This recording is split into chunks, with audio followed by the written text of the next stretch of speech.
Olá, queridos. Meu nome é Heraldo Gabriel. Eu sou pastor das Assembleias de Deus no Ministério de Madureira. Moro na cidade de Santo Antônio de Pádua, no estado do Rio de Janeiro. E esse é o nosso canal Aos Confins da Terra. Graças a Deus, estamos prestes a gravar mais um vídeo. Mas antes da gravação do assunto em si, eu preciso pedir a você que ainda não é inscrito em nosso canal, por gentileza, faça a sua inscrição. Você se inscrevendo, você nos ajuda junto ao YouTube, você nos ajuda a levar a palavra de Deus aos confins da terra. Enfim, você colabora com esse canal. Assista o vídeo, deixe o seu like, o seu joinha, compartilhe esses vídeos. Esses vídeos podem fazer a diferença na vida de uma pessoa que esteja precisando conhecer a verdade que salva, que é Jesus Cristo. Muito bem, queridos, estamos já no final do problema do derramamento do Espírito Santo. Chegamos ao momento do arrebatamento da igreja. Estamos já terminando os períodos que antecedem o governo milenial, ou seja, estamos finalizando a grande tribulação. E hoje nós vamos falar sobre a derrocada dos governos da terra e também sobre a batalha do Armagedon. É um assunto muito polêmico, queridos, muito polêmico, muito controverso. Muitas pessoas não gostam nem de tocar nesse assunto, mas nós precisamos meditar um pouco nisso, ainda que graças a Deus nós não estaremos aqui por essa ocasião. Muito bem, a derrocada dos governos da terra.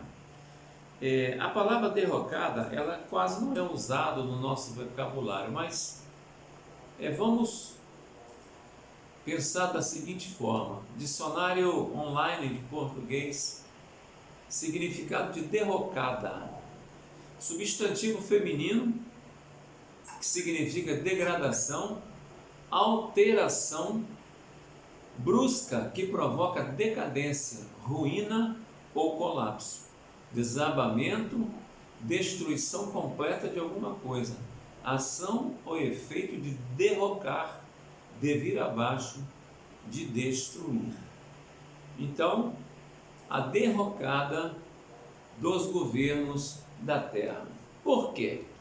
Porque por ocasião da segunda parte da grande tribulação, ou seja, a já dita grande tribulação, os três últimos anos e meio, os governos da terra já terão se aliado ao governo do anticristo, a Satanás. Todos os governos, literalmente. Então, o que vai acontecer? Vai chegar uma hora que a batalha final vai ter lugar. E os governantes se unirão, irão para a batalha junto com o anticristo. Nós temos aqui em Daniel capítulo 2, versículos 34, 35, 44 e 45. Olha o que nos diz a palavra do Senhor. Daniel capítulo 2, versos 34 e 35. Estavas vendo isso quando uma pedra foi cortada sem mão, a qual feriu a estátua nos pés de ferro e de barro e os esmiuçou. Verso 35. Então foi juntamente esmiuçado o ferro, o barro, o cobre, a prata e o ouro, os quais se fizeram como a pragrana das eiras do estio, e o vento os levou, e não se achou lugar para nenhum daqueles. Mas a pedra que feriu a estátua se fez um grande monte e encheu toda a terra. Ainda dando continuidade a essa palavra, ainda no capítulo 2 de Daniel, capítulo 2, versículos que eu li 34 e 35, agora vou passar a ler o 44 e o 45, que nos diz o seguinte: Mas nos dias desses reis, o Deus do céu, levantará um reino que não será jamais destruído, e esse reino não passará a outro povo. Esmiuçará e consumirá todos esses reinos e será estabelecido para sempre. Verso 45. Da maneira como viste que do monte foi cortada uma pedra, sem mãos, ela esmiuçou o ferro, o cobre, o barro, a prata e o ouro. O Deus grande fez saber ao rei o que há de ser depois disso. E certo é um sonho e fiel a sua interpretação. Essa palavra aqui no livro de Daniel são palavras que Daniel colocou à frente do rei da Babilônia acerca do sonho que o rei da Babilônia havia tido por aquela ocasião, e ninguém conseguiu decifrar, elucidar esse sonho. E se você for lá em Daniel, você vai ver no capítulo 2 que Daniel foi o único que conseguiu decifrar este sonho. E para completar, também nós temos aqui Mateus capítulo de número 21, mais precisamente o versículo de número 44. Presta atenção no que nos diz a palavra em Mateus 21, capítulo de número 44. Eu vou ler o 42, o 42 em diante. Disse-lhe Jesus: nunca lestes nas Escrituras, se referindo a Daniel, a pedra que os edificadores rejeitaram, essa foi posta por cabeça do ângulo. Pelo Senhor foi feito isso, e é maravilhoso aos nossos olhos. 43. Portanto eu vos digo que o reino de Deus vos será tirado, e será dado a uma nação que dê os seus frutos. E agora o 44. E quem cair sobre esta pedra, despedaçar-se-á, e aquele sobre quem essa pedra cair, ficará reduzido a pó. Queridos e amados, a palavra de Deus, ela é sucinta, ela tem os seus propósitos, ela tem o seu cumprimento. Veja bem, 4 vezes está dito em Daniel que os reinos do mundo foram esmiuçados pelo impacto da pedra que desceu da montanha. Ora, bem sabemos que a pedra figura Cristo, tá? Na segunda vinda, está lá em Mateus 21, 44, que nós lemos agora. Portanto, o mundo não findará convertido pela pregação do Evangelho.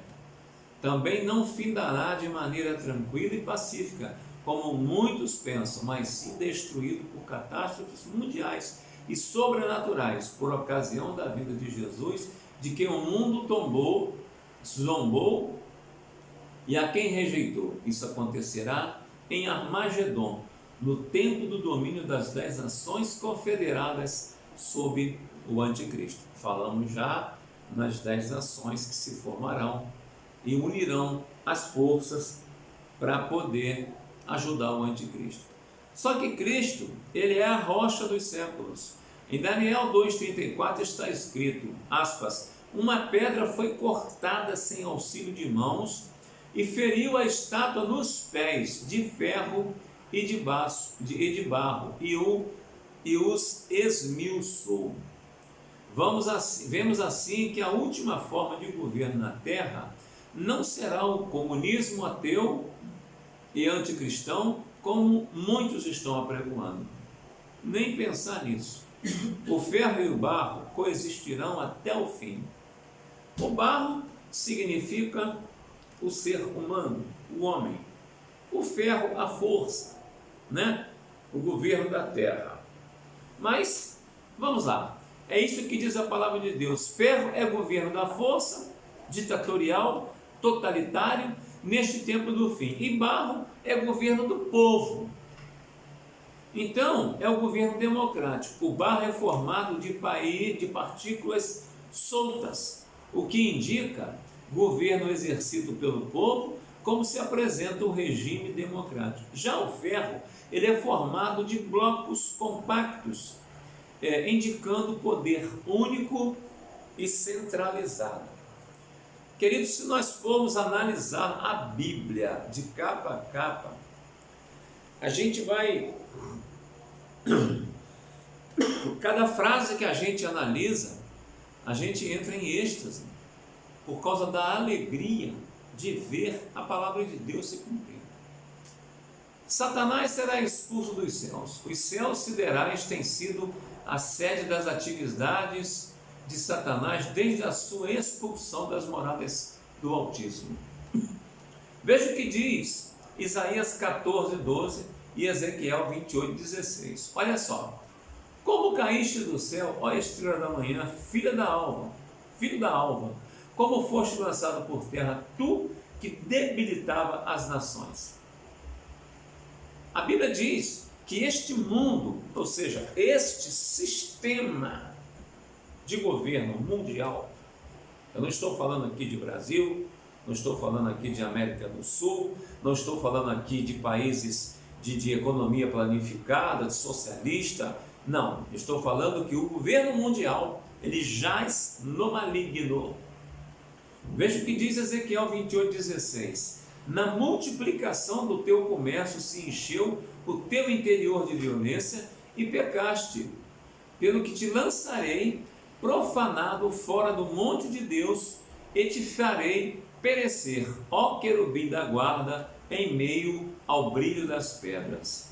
A palavra comércio, no texto de Ezequiel 28:16 que nós lemos agora, ele no hebraico significa, ele diz o seguinte, eu não fiz curso de hebraico, eu vou tentar ler o que está escrito, tá? Recublar,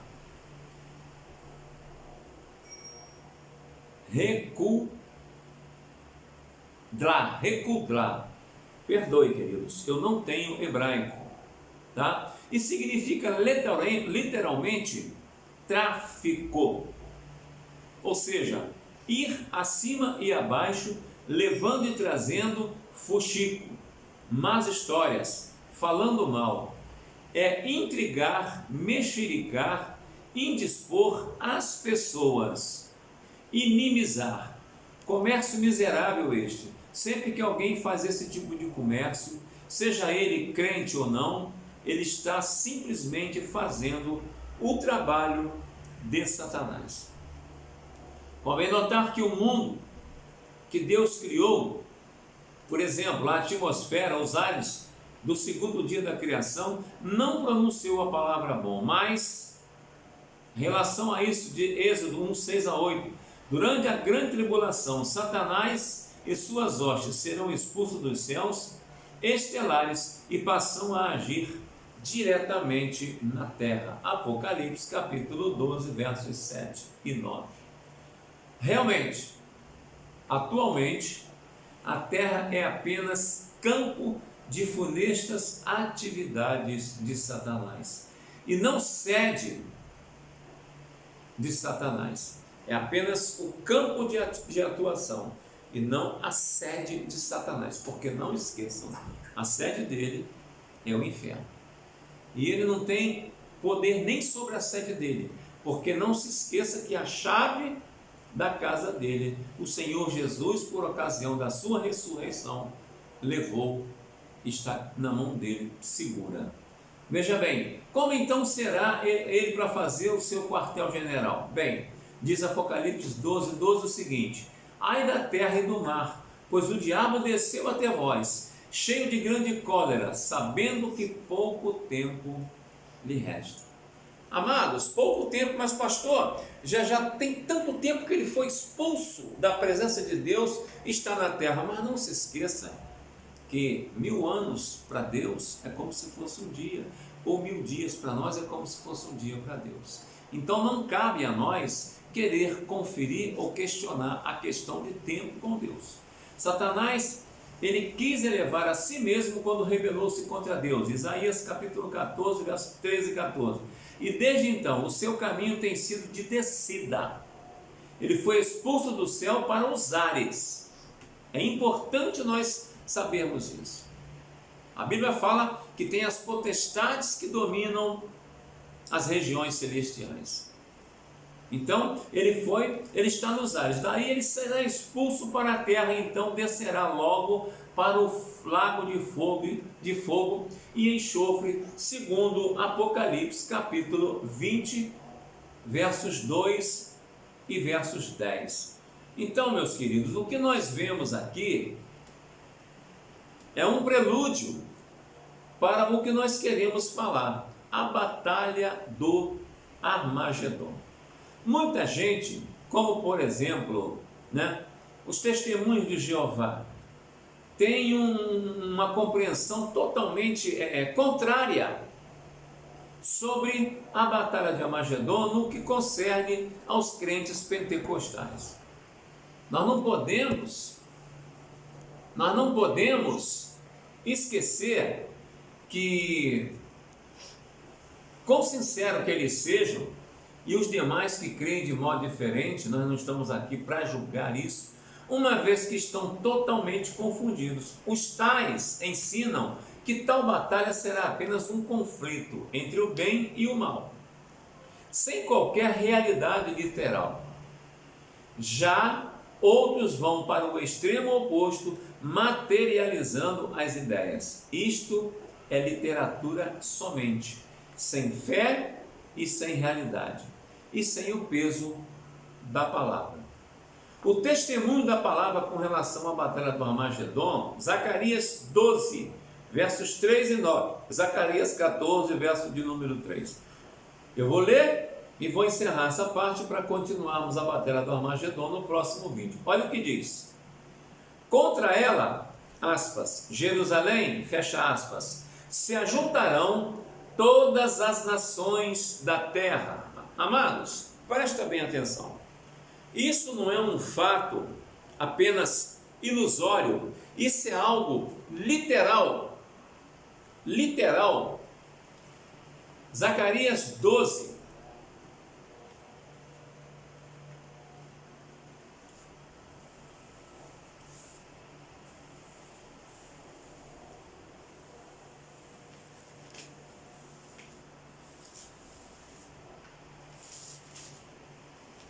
Zacarias, capítulo de número 12. Eu vou tentar rapidamente, para não perder muito tempo.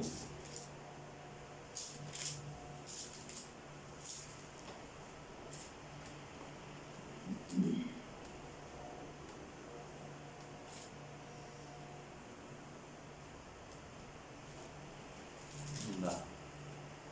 Zacarias, capítulo 12. Veja bem: se ajuntarão todas as nações contra Jerusalém.